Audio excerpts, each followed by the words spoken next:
Welcome back to the channel, everybody, and in today's video I'm going to address two things. One, those people who are commenting, defending the dealerships for what they're doing right now, and two, something I have not addressed yet, which is dealer add-ons and packages that are absolutely hilarious when you dig into them just a little bit. But first, we got to roll that intro. I chose the life I'm living. Gold balls, bad balls, I chose the life I'm living. Gold balls with the rubs, I chose the life I'm living. Corn fast cars, I chose the life I'm living. I chose the life I'm living. I chose the life I'm living. I have no patience cause the time that I miss. Ain't no time for no games. Go rounds, I gotta get it. My mama need me, my nephews, my little sisters. So I'm jugging like I'm Scooter. Man, I'm getting to that moolah. If you're in the way, you better move. Cause I'm killing you so cool.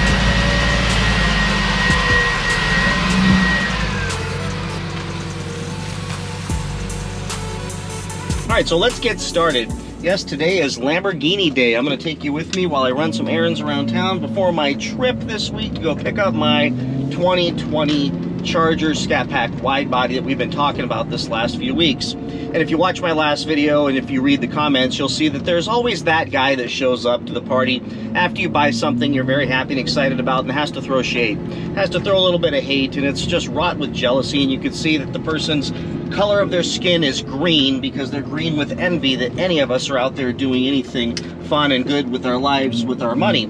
So that guy showed up quite a few times in this last video, and generally I'll just delete them because they're not worth anybody reading them or dealing with them. But if you go back and look, there's a few there. And here's what they say. They're the guy that shows up to the party when you're sharing the thing you bought with your friends and your family, or with me sharing it with all of you on YouTube, that shows up after the fact and says, wow, you overpaid, you could have got a better deal had you gone here, had you gone there, and I'm in the business and I know everything, and boy, did you get screwed. And that person is so wrought with just jealousy that they should be embarrassed that they showed up to that party, because in reality, they're wrong. It would never happen. Most of us would not have gotten the deal. Had they talked to this guy beforehand, he would have had nothing to say. But they like to come in and be the end-all, know-all authority in whatever subject you're talking about. So I want you to ignore those comments as they're going on and just know that the advice I'm giving, I believe, is sound and based in absolute logic, reality in today's market conditions. And believe me, I recognize that I could have paid about $5,000 less for my Scat Pack about a year ago. But I also recognize that it's not a year ago anymore. We're dealing with today's current circumstances with a significant chip shortage and dealers that are going to take advantage of this opportunity. It's all good. So I paid about $5 more. In my life, I've always said this, and if you're one of my friends watching this, you know you've heard me say this, which is, look, I work really hard to make a really good living, to have enough money to not wait in lines when I go places. Just it. If I don't want to wait in lines, I will pay more to get in places.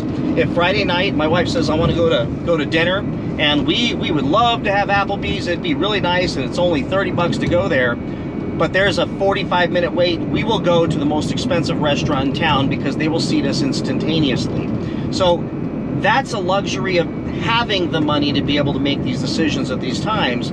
With that said, I've also always said, I work way too hard for my money to throw it away, to throw it out the window, to overpay for things to a ridiculous extent. So in this circumstance, I am right down the middle. I paid a little bit more than I would have paid a year ago, but I didn't pay the $20,000 more I'd have to pay today.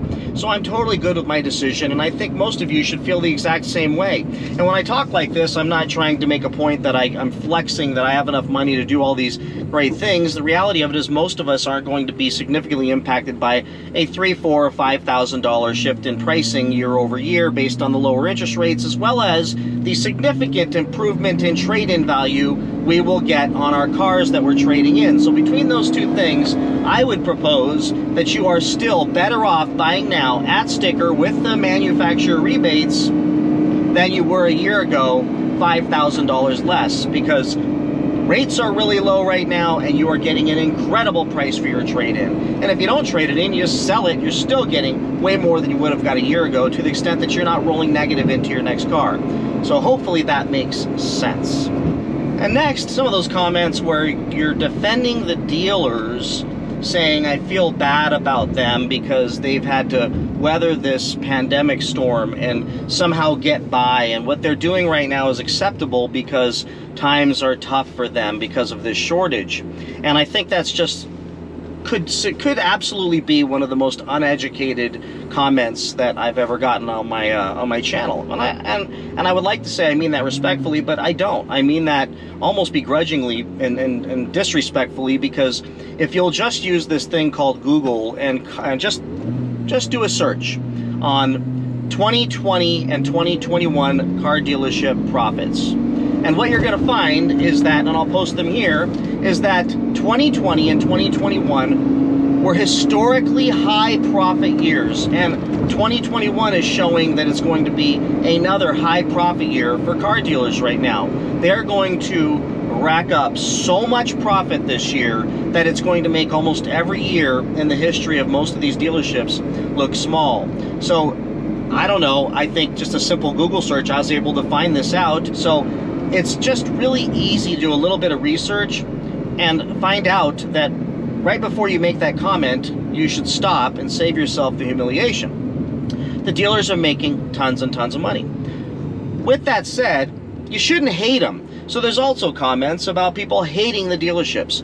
They think they're scumbags and they're all the words I won't even use. And here's what I'll tell you. It's been this way since the beginning of time, and frankly, they're just trying to make a living, and I get that, and I'm totally fine with that. It's the gouging I have a problem with. I've always said, whenever I go into a dealership, I am absolutely ready to go to battle and war. I actually get excited and have those fight internal responses where I'm going to strap up with my armor and negotiate hard against these people who train every single day to win against people like me, to win against the consumer, and to line their pockets with extra money. And you know what? I think it's great. I think it's downright American. Sit down and wrestle in the dirt and try to work out a good deal. I love it. I'm all for it. What's happening right now is just astonishingly stupid because the prices are so wildly racked up and there's so few options for the rest of us. So they've got us in a little trap, a little chokehold, which I don't like that very much because it's an unfair disadvantage to us that they're capitalizing on. Frankly, I believe unnecessarily and unfairly, considering that they're having their highest profit years they've ever had. They could not do this and still be okay. Remember, most of these dealers, most of them got PPP loans and continued to pay their employees and didn't have to lay people off and actually grew and are stronger, yet at the same time selling less cars. So on top of the markups and everything else they've got going on, they still had service departments, they still had used cars, they still had all kinds of different ways they monetize their business. None of us should be sitting around shedding a tear for how they're doing. We should only be shedding a tear that they're trying to charge us massive markups, which leads me to something I have not discussed yet, which is the add-ons, the dealer add-ons, these insane little things that you see that add up to this incredibly large amount that are shocking. And at most of the dealerships I went to here in Southern California, the add-ons, they were called packages, oftentimes named after the dealers. They have no problem sticking their own name on these astonishingly high rip-off prices for things you can buy anywhere for a fraction of the cost. Or they call them add-ons, or they just have extra lines they add to an additional sticker of a bunch of stuff with prices next to it, hoping you're not going to pay attention or that you're not going to research and find out that what they're selling you is something that you can get for a few $100s. So, I'm pulling over right now because I've got to read this to you. I went ahead and did the research because I don't want you to have to go do it.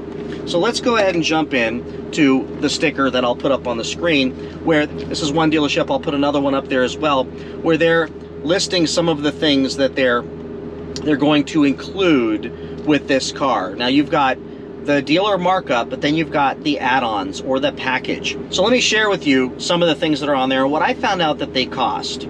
And frankly, what I couldn't find out, which was really astonishing as well. So let's jump right in. So I've got to make this point also real quick, is some of these dealerships have figured out that if they put a $10,000 markup on the sticker, that us buyers are going to go in there and go, they're out of their mind, they're crazy. But If they switch it to a $5,000 markup and $4,000 in dealer add-ons or a dealer package with their name on it, you know, Smith package, and that you won't think it's a markup, and you're going to feel better that, oh, look at that, it's only a $5,000 markup. The other guy was $10,000 markup or $15,000 markup. In reality, it's almost exactly the same thing, and oftentimes what they'll do is they'll have the package of stuff, and that'll be $4,000, and then below everything, they'll have window tint for $500, and window tint in California can only be the back windows, so you still need to do the side windows after you take the car home, and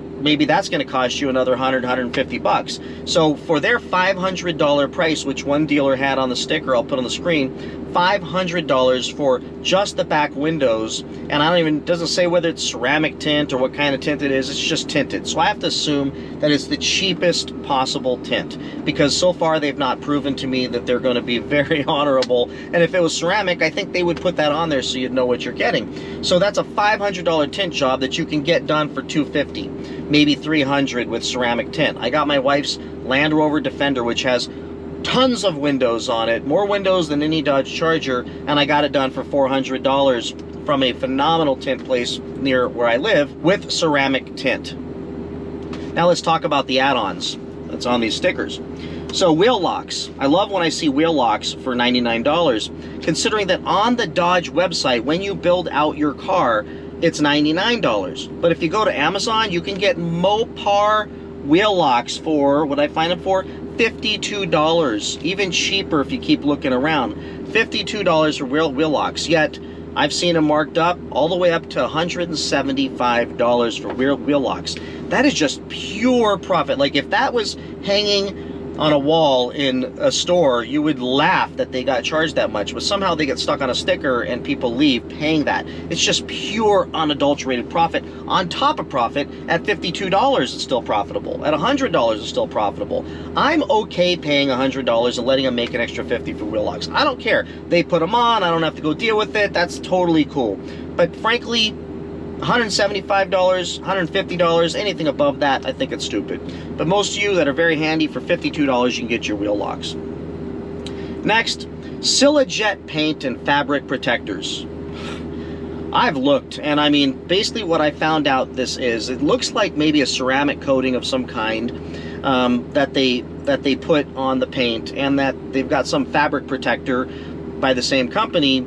And the reality of it is the cost that they're charging isn't even detailed, it's just put on there.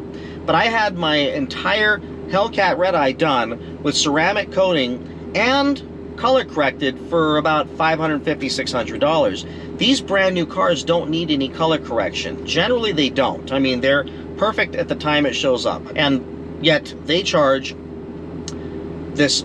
I don't even know what they charge. They don't put it on there. They just list it as something that's included because the customer won't know what it is.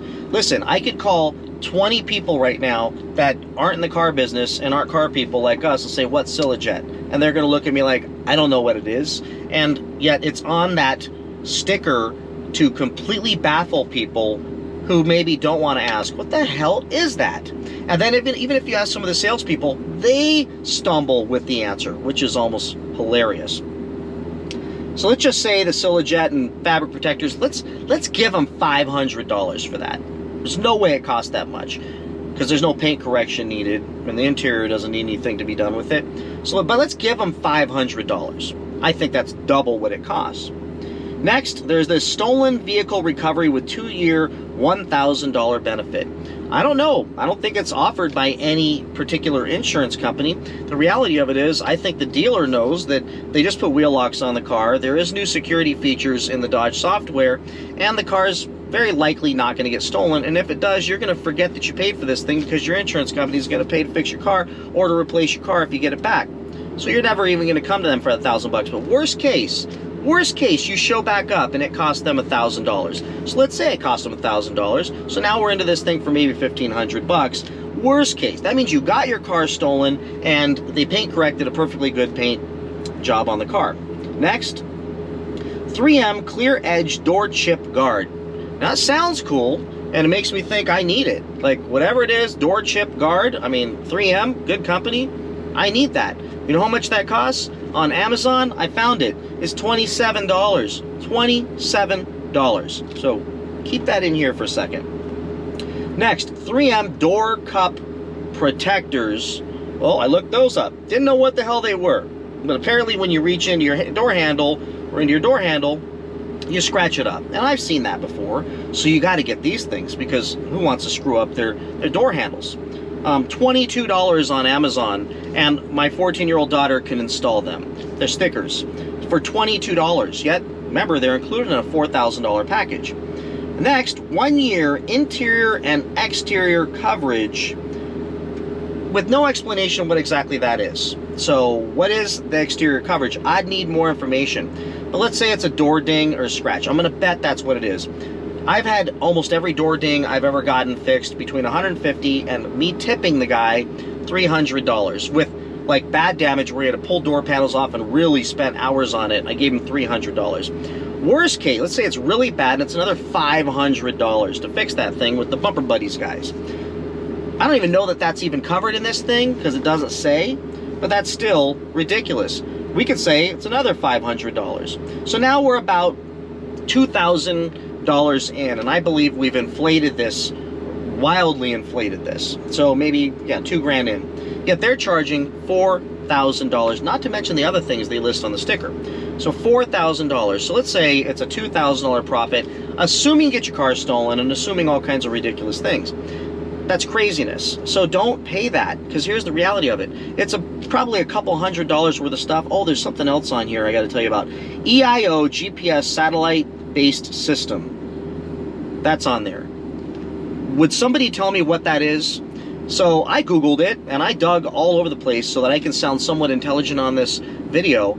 I can't figure out what the hell it is. I mean, I found some things that maybe make it sound like an app-based system that tells you when your car needs things to get done to it, but the Dodge products already have that in it. I got a call from the Dodge dealer the other day saying I need an oil change because somehow the Dodge dealer knew that I needed an oil change. So clearly it's already hooked up to some satellite thing, and they know, but they put that in there, and I'm assuming that's probably what is already in the car that you don't pay for anyways. And if it's something else, it's something you don't need. And I would love to do an undercover camera expose and go into dealerships and ask them what the hell that is to see if the salespeople even know what it is. So I don't know what that is. So I still think that this is about a 70–80+% markup on these products, meaning that $4,000 is $3,000 plus or even more of profit, because it's just BS that you're actually getting. The physical things you're getting are really the Silajet, which you can go get your car, you should go get your car PPF. That's better than anything you can stick on your car, and then ceramic coat it. But even then, if you do it quick enough, it's going to be, you know, maybe $500, and then with the PPF another $1,000 or something like that. So it's just ridiculous what they're charging. So beware of all the add-ons. Easily just go in Amazon and look up some of the things and what it costs if you were to do it yourself, and also kind of like the door cup protectors, and Google what it costs to get some of this other stuff and see if it even really is something, and then ask the dealer to please explain it, and then ask them to take them off and see if they'll still sell you the car. If not, watch my last video on how to go buy a car at sticker with a discount in this crazy market. With that, everybody, thank you so much for watching my videos. Take care, and I'll talk to you in the next one. Bye.